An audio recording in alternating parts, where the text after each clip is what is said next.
Halo semua, salam sejahtera Malaysia. Selamat datang ke channel Vels Lifestyle. Tuan-tuan dan puan, dalam satu isu hangat hari ini berkaitan dengan satu lagi pendedahan berkaitan dengan pelaburan RM2,5 bilion, di mana dalam sebuah artikel daripada BH Online mengesahkan kerajaan Perlis sebelum ini yang diterajui Perikatan Nasional pernah didesak UMNO dan PKR Perlis yang mahukan perincian, senarai, dan nilai pelaburan baharu yang membabitkan RM2,5 bilion yang didakwa dibawa masuk ke negeri ini hanya dalam tempoh 7 bulan PN itu negeri. Saudara-saudara, artikel ini yang bertajuk "Dia siapa? Untuk saya jawab, saya tak kenal pun," kata Menteri Besar Perlis. Kerajaan Perlis enggan melayan desakan pengerusi Badan Perhubungan UMNO Negeri, Datuk Rozabil Abdul Rahman, berhubung pelaburan RM2,5 bilion yang dibawa masuk ke negeri berkenaan. Menteri Besar Perlis, Muhammad Shukri Ramli, berkata pihaknya tidak perlu menjawab desakan. Tidak perlu menjawab desakan disuarakan pihak terbabit yang dilihat cuba menimbulkan polemik. Jumlah nilai yang dinyatakan saya sebelum ini adalah merangkumi pelaburan baru dan lama yang diteruskan demi kebaikan rakyat Perlis. Ada juga media minta saya ulas mengenai pelaburan RM2,5 bilion itu selepas pihak terbabit membuat desakan, tapi saya kata saya tak mahu jawab. Nah, saudara-saudara, berkaitan dengan pelaburan RM2,5 bilion ini sudah pasti menjadi tanda tanya ramai orang. Adakah benar-benar pelaburan ini ada? Dan kalau ada, pelaburan itu sudah dilaburkan di mana? Nah, itu menjadi persoalan. Pada akhirnya, saudara-saudara, kerajaan Perlis yang diterajui Perikatan Nasional pernah didesak UMNO dan PKR Perlis yang mahukan perincian senarai dan nilai pelaburan baharu membabitkan RM2,5 bilion yang didakwa dibawa masuk ke negeri ini hanya dalam tempoh 7 bulan PN itu negeri. Nah, saudara-saudara, persoalannya UMNO dan PKR Perlis yang mahukan perincian bermakna mereka mahu detail tentang pelaburan RM2,5 bilion ini.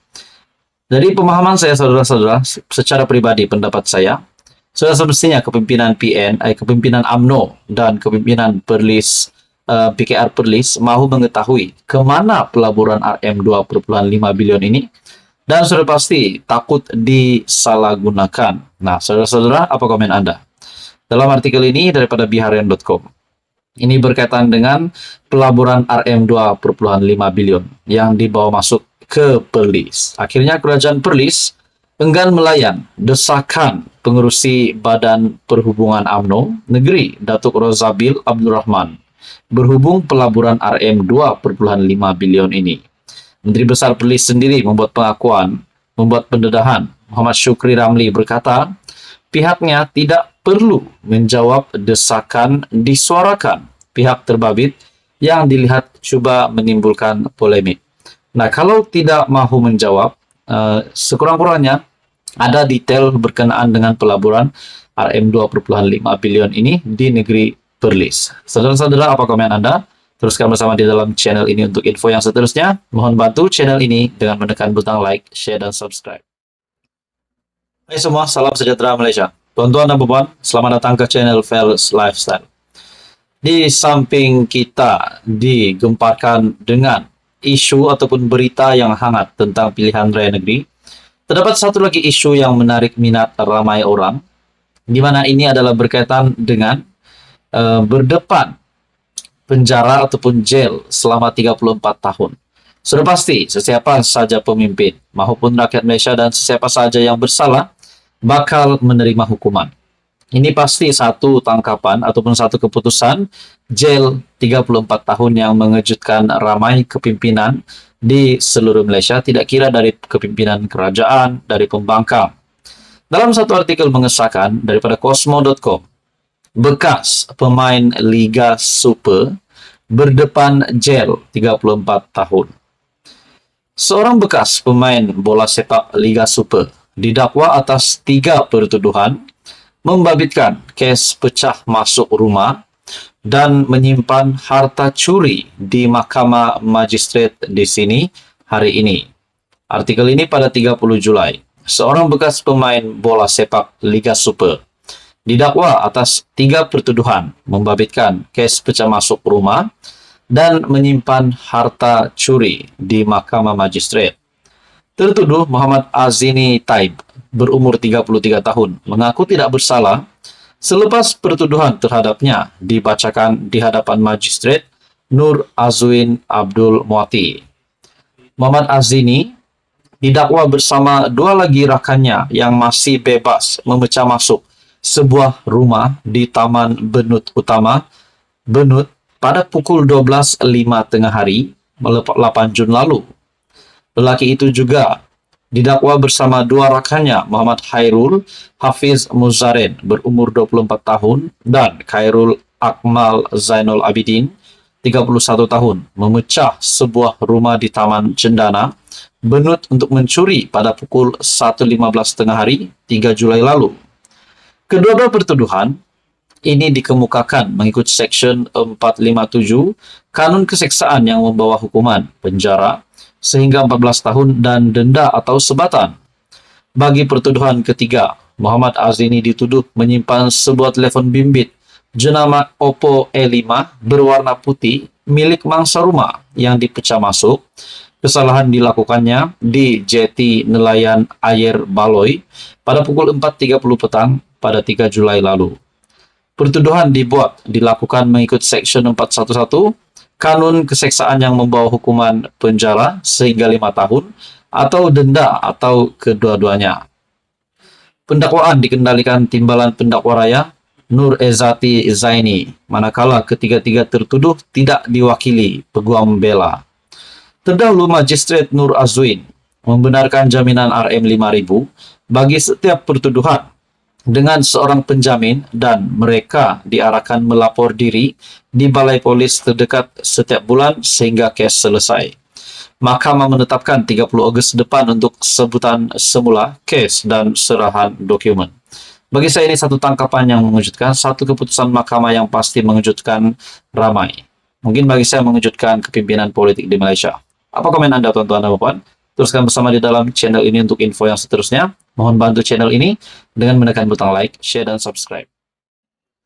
Halo semua, salam sejahtera Malaysia. Selamat datang ke channel Fel Lifestyle. Bahang pilihan raya negeri yang semakin membara. PRN yang bakal diadakan pada bulan Ogos, yang akan bakal diadakan tidak lama lagi, semakin panas membara. Kita dapat melihat jentera parti daripada kepimpinan kerajaan, daripada kepimpinan pembangkang, dan semua parti yang menghantar calon. Kita mendengar setiap hari berita tentang pilihan raya negeri. Akhirnya, persoalan yang timbul sebelum ini, Azmin Ali, di manakah beliau akan bertanding?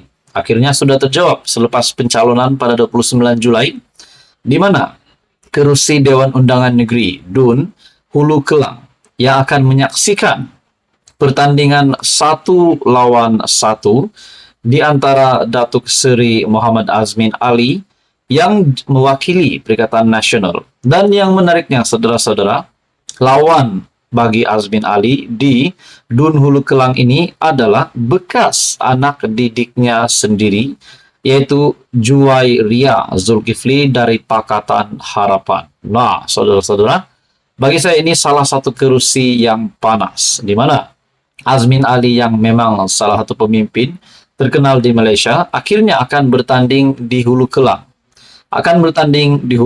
Dan yang menariknya, beliau akan berlawan dengan bekas anak didiknya sendiri, yaitu Juwairia Zulkifli dari Pakatan Harapan. Pengesahan pencalonan kedua-duanya diumumkan pegawai pengurus pilihan raya DUN itu, Khairul Aizawati Khalid, di Dewan Mutiara Bestari. Muhammad Azmin menyerahkan borang pencalonan pada jam 9.03 pagi, manakala Juwairia pada 9.15 pagi. Artikel ini pada 29 Julai. Terdahulu, Azmin yang juga pengurusi Perikatan Nasional. Azmin yaitu pengurusi PN Selangor antara yang awal tiba di pusat pencalonan.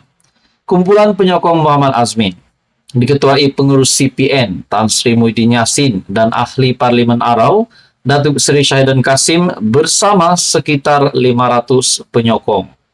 Sementara itu, Juwairia yang juga timbalan Ketua Wanita PKR diiringi sekumpulan penyokong diketuai Perdana Menteri Datuk Seri Anwar Ibrahim ke pusat pencalonan. Turut dilihat Naib Presiden UMNO Datuk Seri Johari Abdul Ghani, Ketua Menteri Sabah Datuk Seri Haji Jinor, bekas Menteri Luar Datuk Seri Anifah Aman, bekas Menteri Pendidikan Dr. Mazli Maklik dan pemimpin MCA Dr. Mah Hang Sun. Nah, saudara-saudara, adakah Azmin Ali di sini bakal menang di DUN Hulu Kelang? Menurut Anda, apa komen Anda? Teruskan bersama di dalam channel ini. Untuk info yang seterusnya, mohon bantu channel ini menekan butang like, share, dan subscribe.